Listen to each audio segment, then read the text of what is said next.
It's become clear to me that not only are we dealing with the spirit of nastiness on this show, but we're also dealing with the spirit of delusion as well. Let's chat. She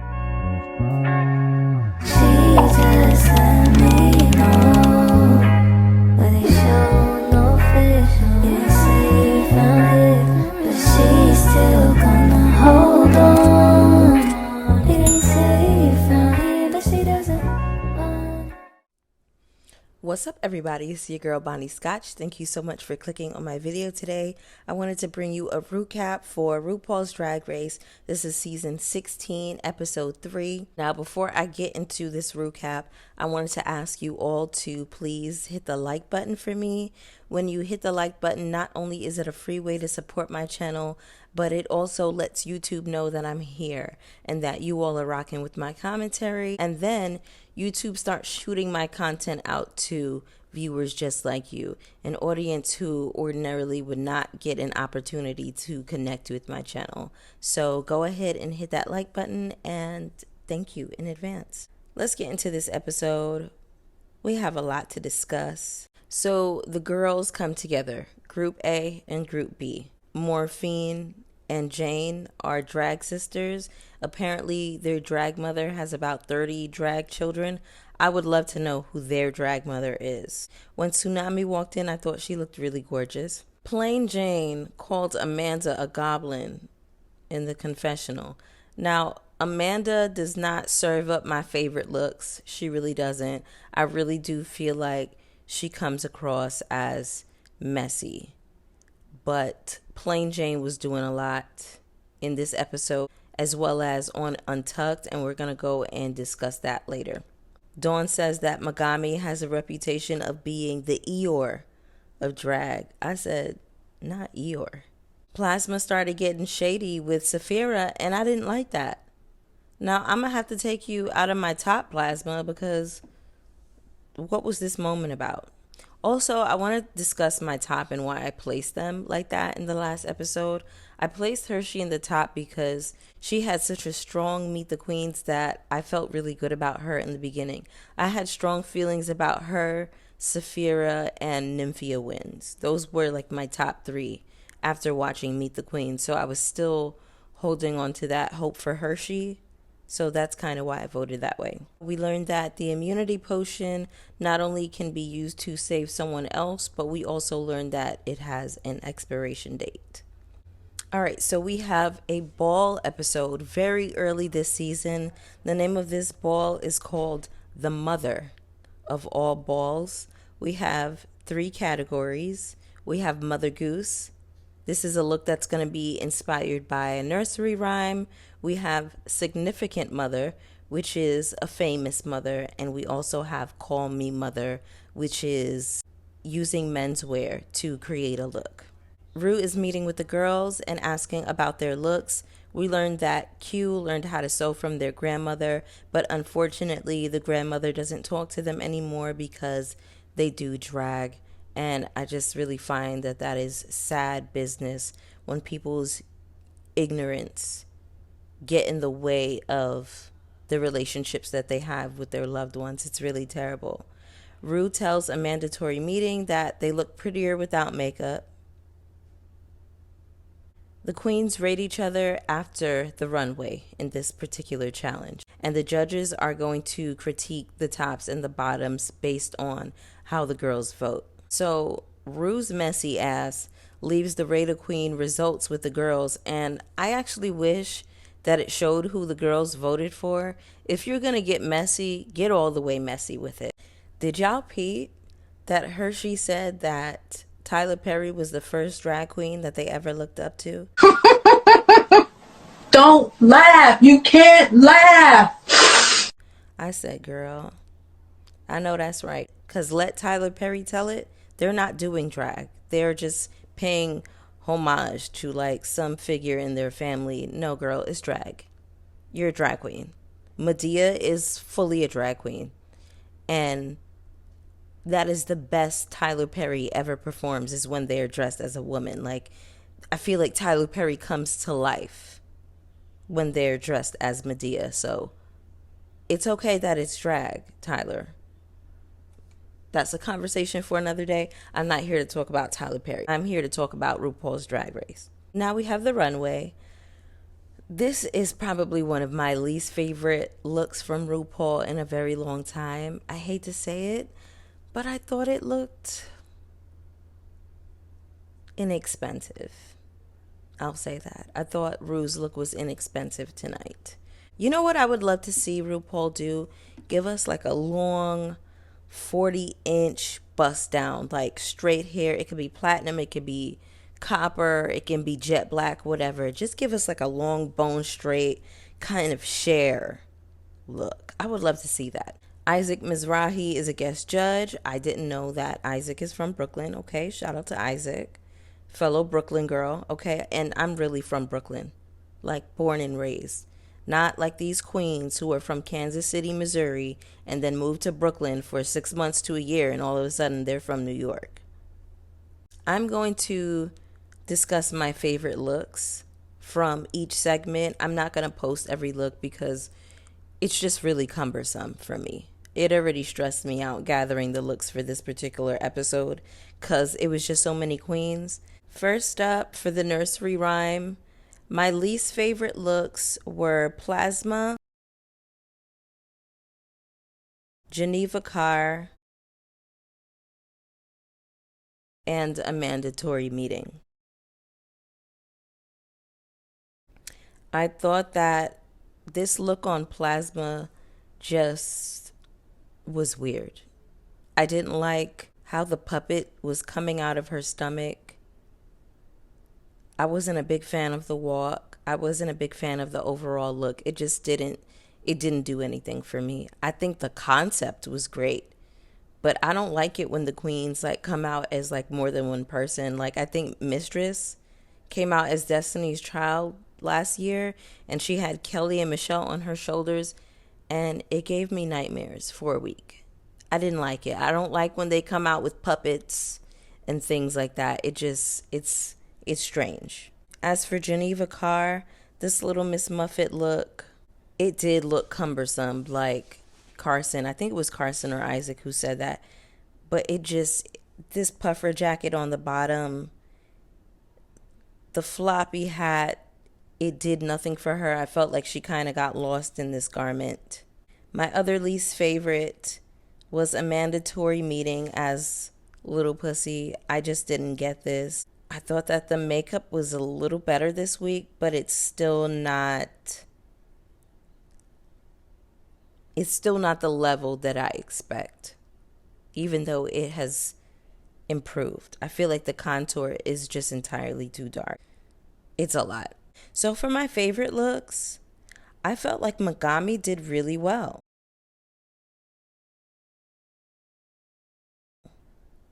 I think she was Little Miss Muffet as well. I love this garter. I love the way the dress was constructed. I think the wig was great. My only critique about Megami's look is this makeup is just not the biz. The look head to toe actually is perfection. It's one of the better looks up there. But if she was just beat, if that face was beat, this would have been in the top for me. Even though she's in the top, she was like a safe top. Next up, my other favorite look from this Mother Goose category was Tsunami. Tsunami surprised me with this look. It was really cute. It made me smile. I loved her as Humpty Dumpty. I don't know. I just thought it was really impeccable. Then we have Nymphia Wins as Little Boy Blue. Sickening, head to toe, perfection, absolutely everything. Okay, so for the Call Me Mother category, where the queens are dressing up as celebrity mothers, we have Geneva as Salma Hayek. This was one of my bottom looks. A mandatory meeting was in the bottom as well. She did Michelle Visage. Plain Jane was in the bottom. She did Octomom. I thought it was weird how she came down the runway and popped out a baby from between her legs. I just thought it was not cute or funny. As for my top, for Call Me Mother, I feel like the best were Q as well as Nymphia Wind.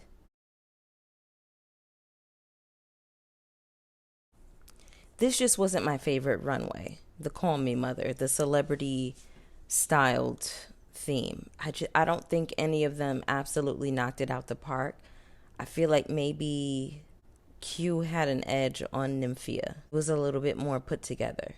Nymphia, I liked what she had on from the neck up. Like the look from the neck up was just perfect. As for the mother father eleganza, I put Amanda in the bottom, Hershii in the bottom. I put Nymphia in the top, as well as Q. And I also put Tsunami in the bottom. Nymphia looked the most Runway. She looked quite fashion forward in this look, a New York Fashion Week kind of look. My only criticism of Nymphia's look this week is I wish that hot yellow boot was like another earth tone, maybe like a maroon or a muted blue, something in the earthy family. Olive green, I'm not sure. Dark brown, I'm not exactly sure. Something that would have still popped against that brown skirt, but I wished it wasn't like that stark yellow. But otherwise, I felt like this was an absolutely perfect look. Q ate. Q ate this up. I really enjoyed this. It was definitely a high fashion moment. I do think that the exaggerated collar was nice. It was cool, but that's where it starts to veer into costume category a little bit, even though I felt like it was like one of the best that we've seen all night, one of the best that we've had on this runway so far this season, period. As for my least favorite, a mandatory meeting, I just don't know what was going on with this wig, this makeup, the menswear. I didn't get it. As for Hershii, I felt like this was very pedestrian and it very much looked like somebody's auntie. It gave like, I don't know, like Auntie Sheila, Auntie Beverly, Aunt Juanita. You know what I'm saying? Like, she's still the fun aunt, but she won't let you cuss or smoke with her. And also, like, why was the nose contour so harsh? I just didn't understand that. Tsunami Muse, this menswear look, childish. The tie was very childish. It was so tiny. Like, why did you do that? All right, so now it's time to rate a queen. Plain Jane is actually rating fairly. Now, this is the second time Nymphia said something really silly. For the Rate a Queen's confessional, she said that Q's look wasn't fashionable. And I remember the first time she was in the Rate a Queen's back room, she said that Maya is doing all these stunts and tricks, but what else can she do? Anyone else can do that. Something like that. And it's like, girl, what are you talking about, Nymphia? Like, I like Nymphia, but something about her is starting to get on my nerves. All this,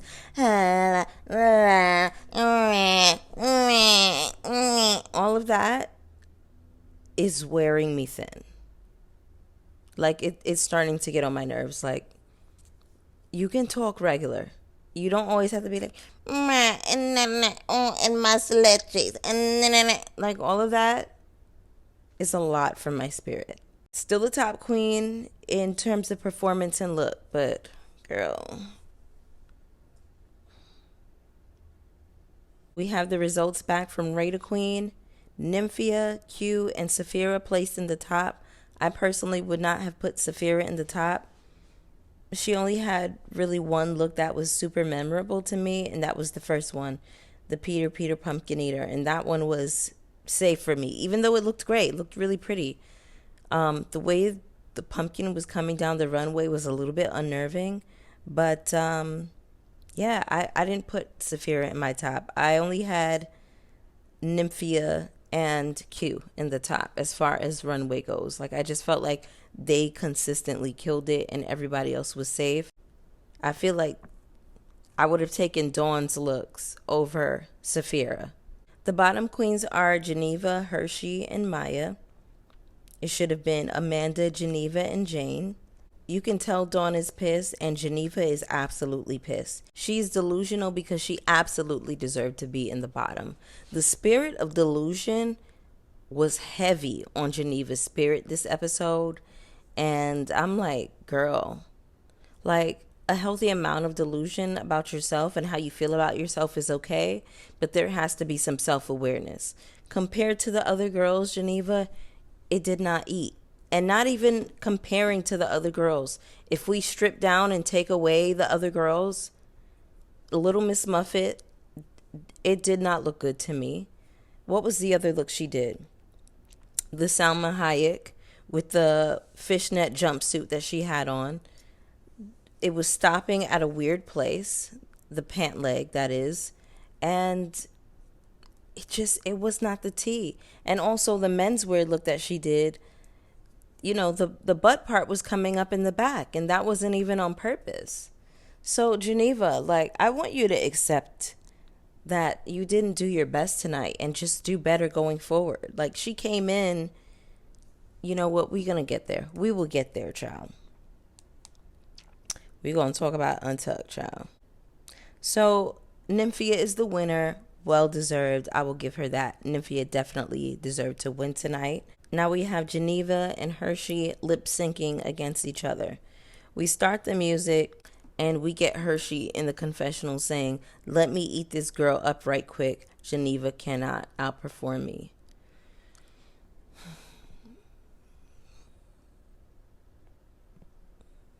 Now, when she said that, I said, girl, if you don't buck, if you don't dance, if you don't really get down on this song, I'm going to be looking at you crazy because you're talking really tough, Miss Hershii. We watched this lip sync. Geneva is coming in hot. Then the beat dropped and Geneva started to buck. That leg went up in the air. Then it went in the back of her. Then she pulled that leg back and stepped out into a kickball change and spun into a nasty pirouette. Now, I wrote it down because I watched it back maybe 6 or 7 times. That's how I know those moves. I was a dance department doll. So I saw, like, I don't know if she, like, pre-choreographed this prior to coming on the show. Like, I don't know if the girls get, like, a list of all of the lip sync songs and then they start to kind of, like, work out how they're going to do it. But Geneva was prepared. And what I liked about this performance concerning Geneva, even though the moves were not a lot in terms of the actual moves, it looked like a lot because she just brought so much energy and so much power to what she was doing. So kudos to Geneva. I wasn't expecting that. This was the second time that she shocked me on that performance stage. Geneva is really that girl. And I feel like she is incredible Mexican, Latin American. Well, I don't know. Is she Latin or is... Because I know there's a difference between Latinas and Hispanics. One is from Spain, and then I think as far as Latinas, are they like from... Is it South America? I can't remember. All my Latin folks, get down in the comments with me and correct me.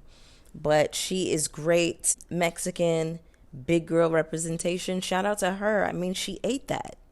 I looked over and Hershii was doing the church secretary shuffle.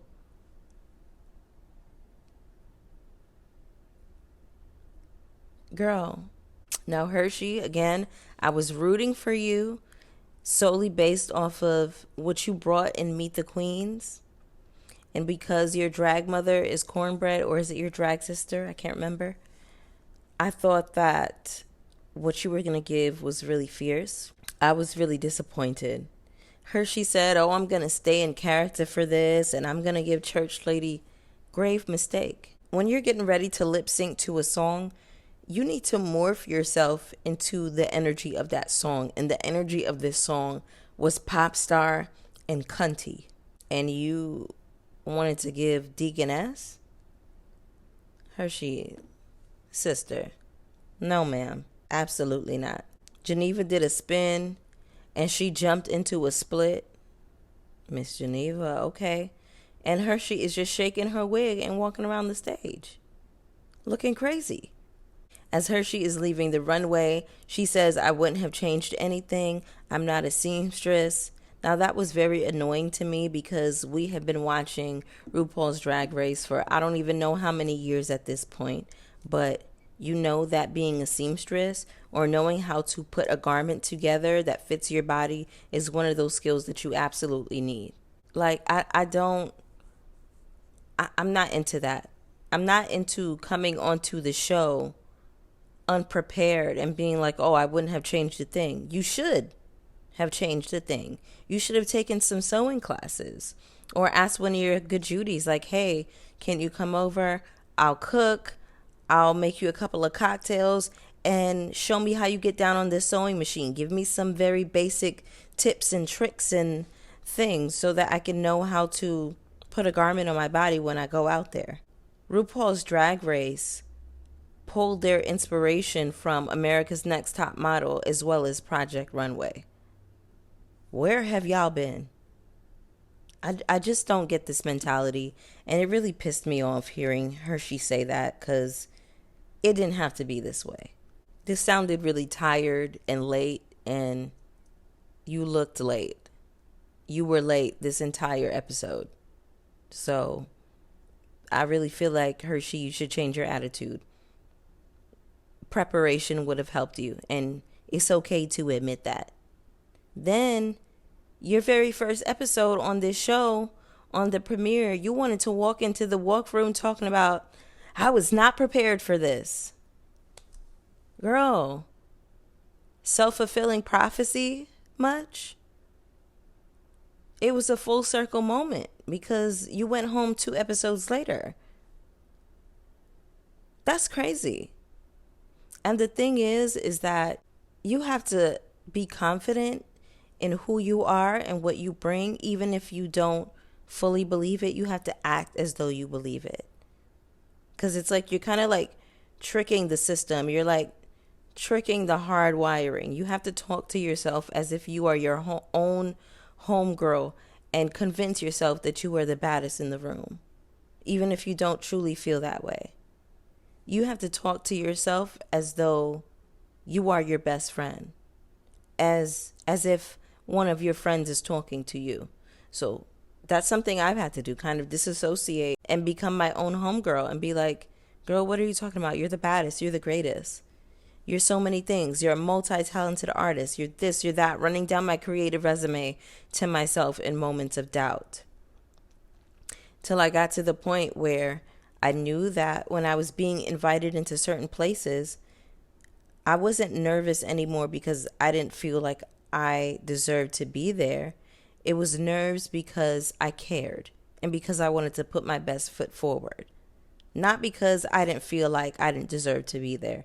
I started to feel like, yes, these people are inviting me into this space for a reason, because they see something in me that is calling my energy into this place. That's how you have to think of yourself.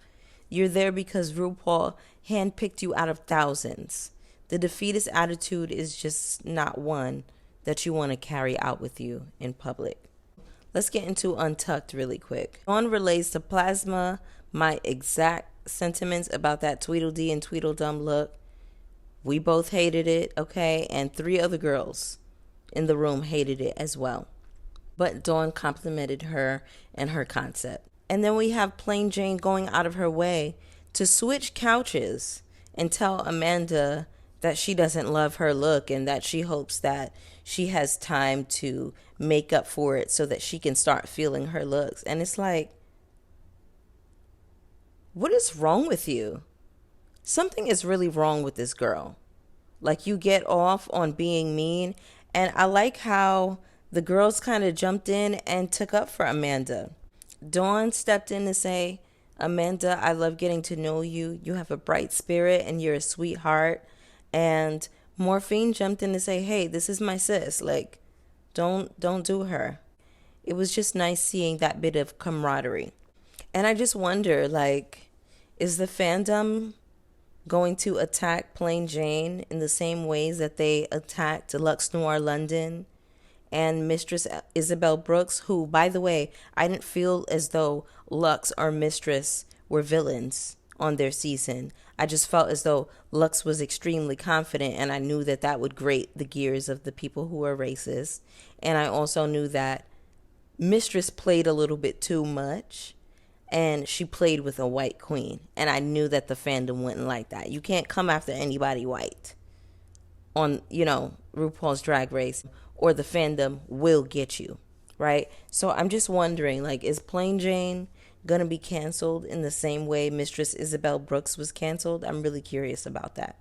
Then Geneva came in with the smoke for the girls wanting to know why she was rated last. Geneva, it really wasn't good, baby. I promise you it wasn't. And your best look on the runway was the menswear look, and even that was busted. So I understand, like, having a healthy sense of delusion about yourself, but then self-awareness has to be in the picture as well. And if you can't look at what you did and put it against the other girls, stack it up against the other girls and know that you did the worst, we have bigger problems, Geneva. Because it wasn't good, mama. Now, if you were actually good and I felt like the queens were dragging you for no reason, as well as the judges, then I definitely would say, y'all did Geneva wrong tonight. She deserved. But that's not the case. That's not what happened. Hershii is worried about going home first because she's concerned about getting work when she gets back home. She doesn't want to go back home and have to go back to being a local girl. She's saying that she does this for her children, and that pretty much everything she does in terms of drag is not only for her, but to provide for her family. I feel like Hershii will be fine. I feel like she'll get a decent amount of bookings. But I think what's really key for Hershii to know in this moment is it's not solely about what you do on Drag Race. It's about what you do after.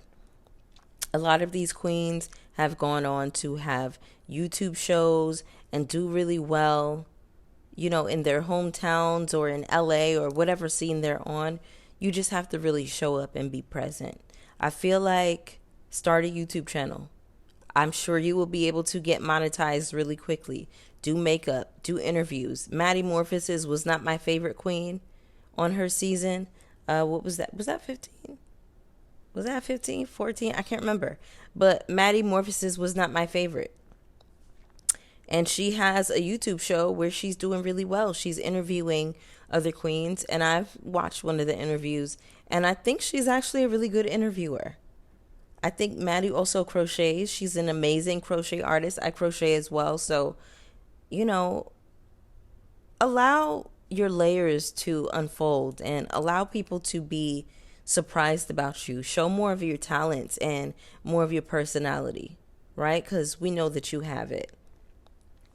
Anyway, you all, that was the end of the recap. Go ahead and hit the like button for me on your way out, and I will see y'all for the next one. Peace. I've been all in my phone, I got options, and I don't wanna tell you to drop it.